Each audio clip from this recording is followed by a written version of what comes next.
Olá, queridos, bem-vindos então a mais uma aula do nosso maravilhoso mundo do direito penal e hoje trataremos da culpabilidade. A culpabilidade é um dos institutos mais polêmicos do direito penal porque existem duas correntes e que colocam a culpabilidade cada uma num patamar. E é isso que nós vamos ver. Vamos lá então? Então, o que significa culpabilidade? De acordo com o conceito, culpabilidade é a reprovação da conduta típica e ilícita e é a possibilidade de atribuir a alguém a responsabilidade por algum fato. O que é isso, Dani? Nada mais é o seguinte: o agente podia fazer algo diferente do que ele fez e que nas circunstâncias era exigido que ele fizesse. Certo? Como eu falei para vocês, é um dos institutos mais polêmicos do direito penal. Por quê? Porque ele não foi conceituado no Código Penal. Então, a sua posição sistemática é um debate doutrinário. E aí nós vamos analisar isso, o motivo disso. Primeiro, então, vamos analisar quais são os elementos da culpabilidade. O primeiro elemento que compõe a culpabilidade é a imputabilidade. Eu analiso aqui se o agente, no momento da ação ou omissão dele, tinha consciência e vontade, de acordo com o direito penal, tá?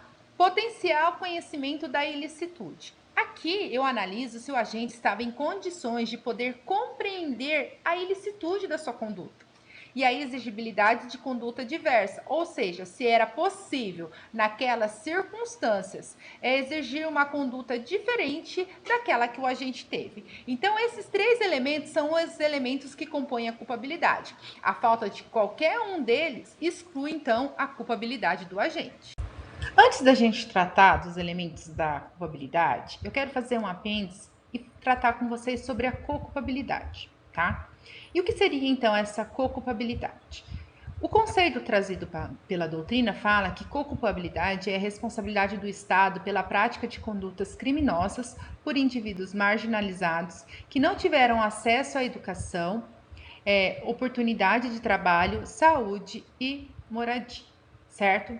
Então, eu penso o seguinte, pensa no exemplo que eu coloquei aí, ó. Pensa os moradores de rua, certo? E eles moram, e pensa que existe um casal, certo? E eles praticam sexo na rua, na onde eles moram.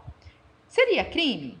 Em regra, sim. É o crime de ato obsceno, certo? Mas na situação que eles se encontram, eles têm outra alternativa, uma vez que eles não têm moradia? E aí, somos responsáveis por nossas escolhas, mas que escolhas nós temos? Então, até que ponto pode um juízo de reprovação de uma conduta delituosa levada a cabo por cidadãos marginalizados pela nossa sociedade? É fácil eu ir e falar, não, isso é crime porque está na lei, ponto final. Mas a gente tem que fazer uma análise da responsabilidade do Estado também, certo? Então, co-culpabilidade nada mais é que isso, é o Estado, certo? Entrar com uma reprovação conjunta. Não que o agente deixa de ter culpa, né, ou dolo ou culpa dentro da prática desse, né, do ato criminoso, mas o Estado, uma vez que ele não proporciona as condições cabíveis, ele também deve ser responsabilizado, porque é responsabilidade do Estado. E é isso que nós vamos ver no próximo slide. Por quê? Porque o próximo ponto é sobre os princípios que norteiam essa co-culpabilidade.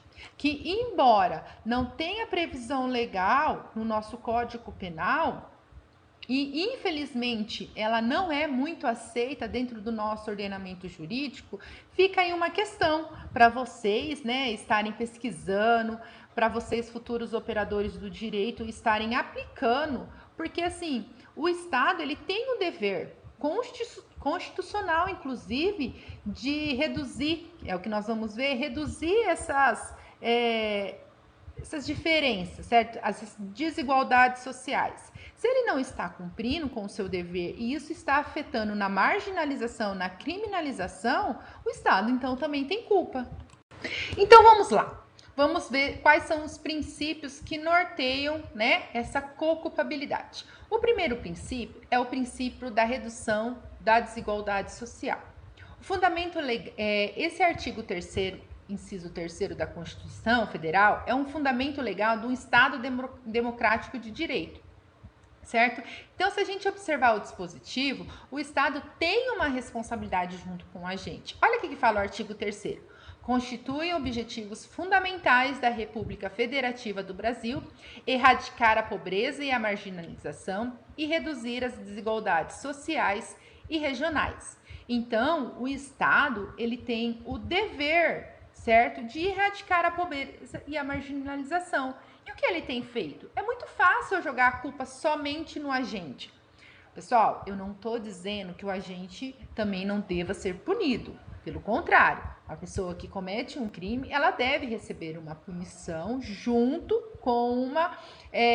lembrando que o direito penal, ele não serve apenas para punir, mas ele serve também para ressocializar. Então, diante disso, o Estado também tem culpa no seu ato. Por quê? Porque ele também está deixando de fazer o que lhe coube fazer, que é o que a Constituição traz para ele. Certo? Então, se a gente analisar, isso decorre do princípio da igualdade material. Por que o princípio da igualdade material? Porque o Estado, ele tem o dever de erradicar a pobreza e a marginalização e reduzir as desigualdades sociais e regionais. Então, cumpre ao Estado esse dever. Se ele não está cumprindo o seu dever, então ele também tem uma responsabilidade junto com a gente. O outro princípio fala do princípio da individualização da pena. Por quê? Porque a pena ela não pode ser padronizada, deve haver uma equidade, ou seja, tratar os desiguais desigualmente para que eu possa obter a igualdade. Não tem como eu aplicar a mesma pena, certo, para um indivíduo que teve todas as oportunidades da vida e mesmo assim ele entrou no mundo do crime. Mas também eu não posso deixar de ter um olhar diferente para aquele indivíduo marginalizado, que não teve a mesma oportunidade e basicamente a vida dele era o quê? Era entrar para o mundo do crime. Ai, Dani, não é isso. A gente sabe de tantos exemplos. Gente, eu não tô falando que é a única opção dele. Não, não é isso. Mas é como remar contra a maré. A gente sabe disso. Se nós pegarmos os números, certo, das pesquisas, elas mostram que, que a população carcerária ela é feita de marginalizados. A maioria dela é feita de marginalizados. Se são os marginalizados, então o Estado também tem... Por que eles estão marginalizados? Se o Estado tem o dever, como diz o artigo 3º, de erradicar essa marginalização. É isso que eu quero que vocês, então, compreendam, certo?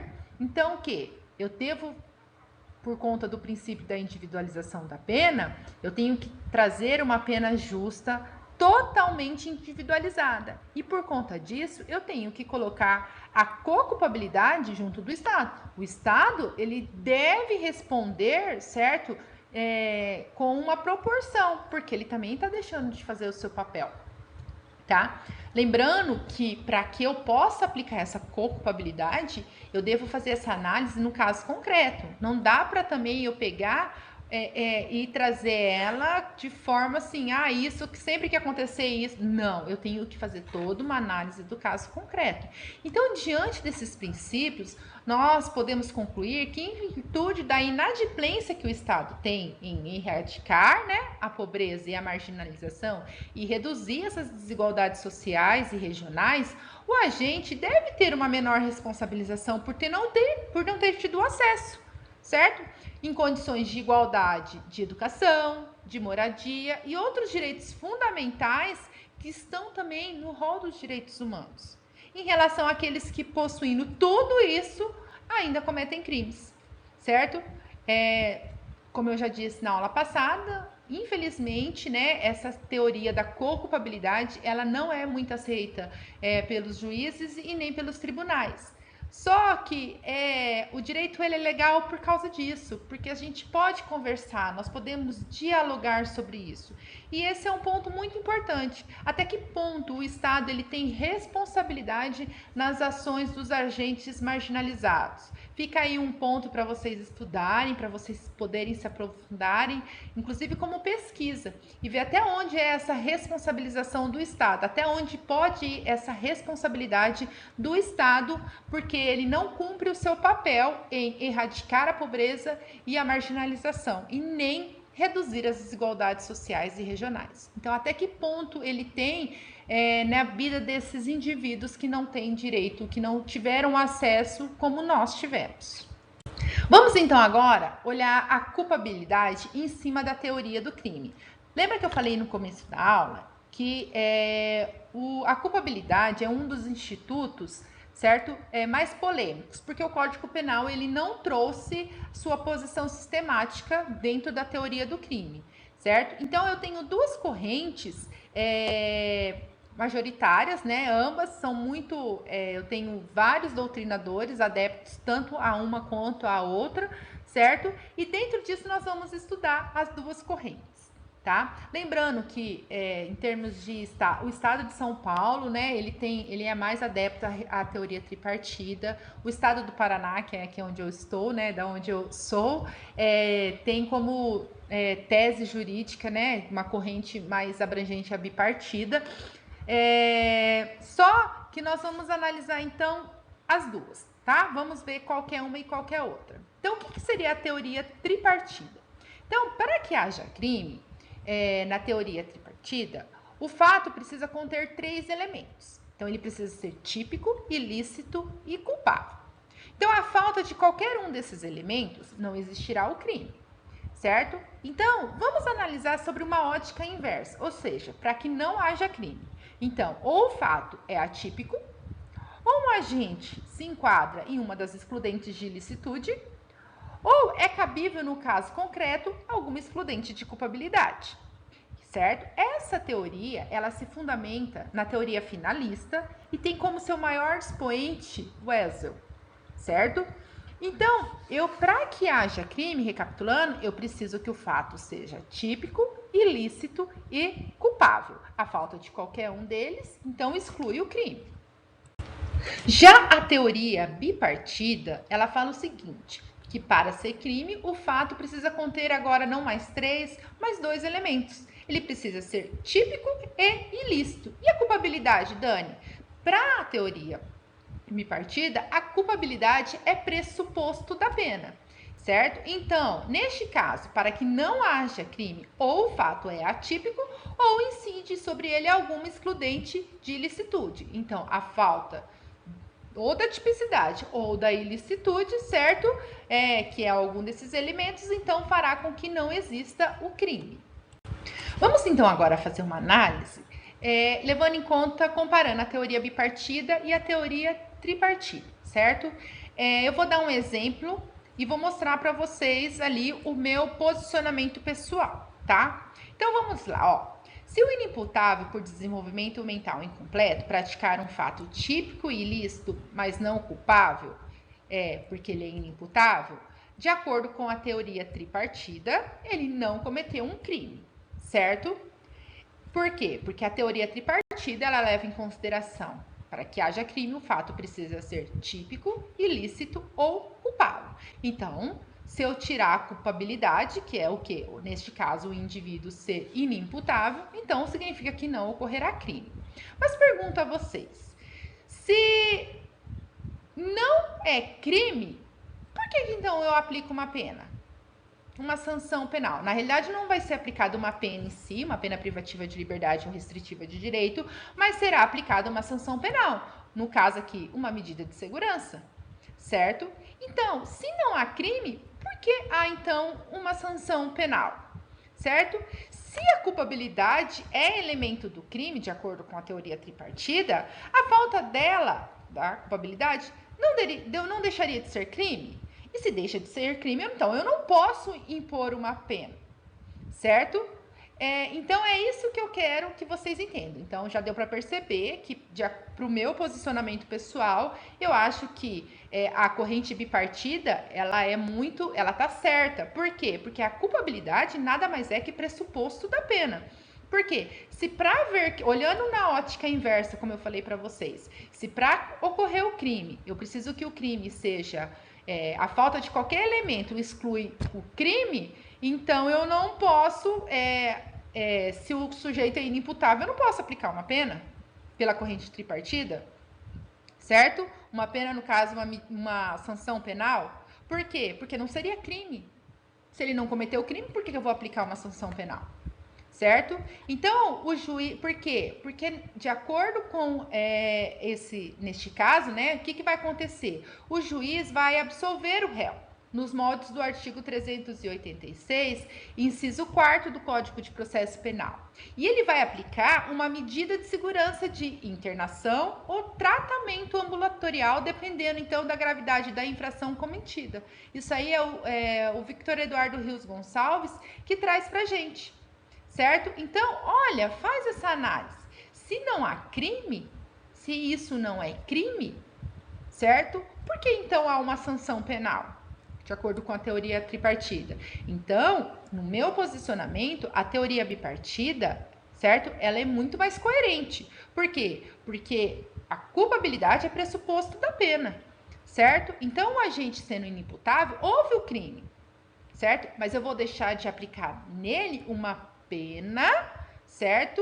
Uma pena ou privativa de liberdade ou restritiva de direito, mas eu posso aplicar em cima dele uma sanção penal. É a mesma coisa que acontece com os menores de 18 anos. Eles também são considerados inimputáveis. Uma vez que eles são considerados inimputáveis, eu não posso aplicar eles a uma pena.